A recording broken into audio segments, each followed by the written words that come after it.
NEET के परिणाम में गड़बड़ी कर मेडिकल कॉलेज चंबा में कांगड़ा जिले की एक छात्रा द्वारा एमबीबीएस में दाखिला लेने का मामला सामने आया है। गड़बड़ी का खुलासा होने पर मेडिकल कॉलेज प्रबंधन ने दाखिला रद्द कर पुलिस को शिकायत दे दी है। गड़बड़ी का खुलासा तब हुआ जब प्रशिक्षुओं का data national medical council NMC की साइट पर अपलोड किया गया। छात्रा के नीट के रोल नंबर को अपलोड किया जाने लगा तो उसका मिलान नहीं हुआ। कॉलेज प्रबंधन ने प्रशिक्षु को बुलाकर उससे भी स्थिति स्पष्ट करने को कहा तो प्रशिक्षु के नीट के परिणाम में गड़बड़ी कर एमबीबीएस की सीट पर पढ़ाई करने की बात पर स्वीकार कर ली।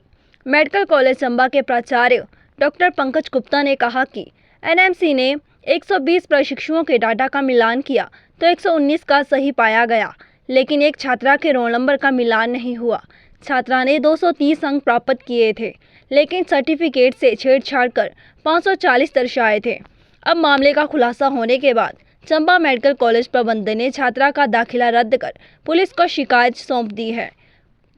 प्रशिक्षु छात्रा ने अपनी गलती मान ली है।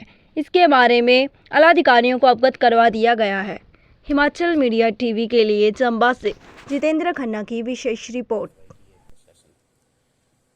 ऐसा है कि एक हमारी 120 बैच की एडमिशन होती है, नया बैच था 120 का बैच। उसमें एक लास्ट स्टेप होता है हमारा अपलोडिंग ऑफ डॉक्यूमेंट्स। उसमें हमने जब डॉक्यूमेंट अपलोड कर रहे थे बच्चों के, तो एक 119 के अपलोड हो गए, एक का अपलोड नहीं हुआ। और एक केस हमें संज्ञान में आया था जो शिमला में भी था, इसलिए हम थोड़े सतर्क हो गए। फिर हमने उसका सारे रिकॉर्ड्स क्रॉस वेरीफाई किए। उसने एक अपनी जो एडमिशन हमें जो मिलती है पेशेंट जो बच्चों को अलॉटमेंट होता है, वो यूनिवर्सिटी से, एक हमारी मेडिकल यूनिवर्सिटी अमरूज से अलॉटमेंट होती है।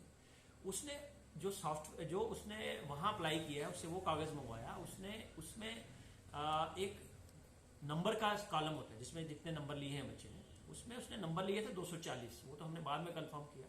और उसने वहां एडिट करके 530, नॉर्मली वो नॉन एडिटेबल होता है, उसमें एडिट नहीं कर सकता बच्चा, बट उसने शायद कोई सॉफ्टवेयर यूज किया या क्या किससे वो किया, उसने वहां से यूनिवर्सिटी से अलॉटमेंट करवा ली अपनी सीट चंबा के लिए। अब उसके बाद हमारे पास यहाँ स्क्रूटनी कमेटी होती है। हम सारे ओरिजिनल डॉक्यूमेंट्स जैसे 12वीं का domicile, category certificate, EWS certificate, वो सब चेक करते हैं, वो सब ठीक थे।